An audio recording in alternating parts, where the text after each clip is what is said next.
minutinhos é tipo, vamos jogar um jogo, né? Não, eu vou jogar um jogo, é sério, do campeonato. Não, mas... Uma vez no sítio, essa menina, nós foi tirar foto, ela pro Thiago, Thiago, fica quieto. Não, ela falou... Thiago, não fala na foto. Vai Não, sair ela falando pegou e falou assim, vai sair falando na foto. Aí eu tava vendo a foto. Ai, cala a boca, eu sou idiota. Vai sair em cima da pessoa. Falou pra você. Eu me dizer que essa daqui a pouco fica falando. Thiago, vai sair na foto. Vai sair falando na foto. Eu sou uma burra. Ela saiu falando na foto. Ela sai falando, vocês entendem, né? Ju, então fica quieta pra você não sair falando na foto. Então. Vai, Ju, posto pra foto. O macarrão da Natália é bem isso. Tira aí a foto, meu. A massa do pão. Cadê o macarrão da Natália? Mostra aqui pra Mostra câmera, o por macarrão favor. aí, Ju. Mostra o macarrão. Mostra o macarrão da Natália aqui pra câmera. Não, é só... A diferença é que tem molho, gente, mas é isso aí. Nossa, Vou mostrar. Ô, André, por favor, mostra sua unha suja aqui, só pra gente... Não. Pode ser elegante. Vai ser elegância, para, vai Vai, mostra aí. No mindinho, só.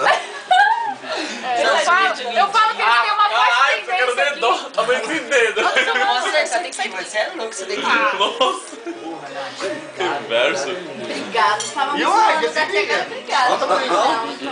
o tamanho do dedo, olha. Já trouxe os Thiago. biscoitinhos dele? Ele tá Essa menina acorda com o café da manhã nas pernas, que todo mundo levanta ele da cama. Bela queria Tá fazendo mais. questão de ficar fazendo um negócio dele. O quê? Na sua opinião? Café da manhã da Natália, ele falou que ela acorda com o café da manhã nas pernas. Eu disse que é um pouquinho mais pra cima, né? Ele não tá assim. Isso é verdade? Não é. Agora ele especificou. É verdade, Renato? Agora ele especificou no meio das pernas. Cambalinho.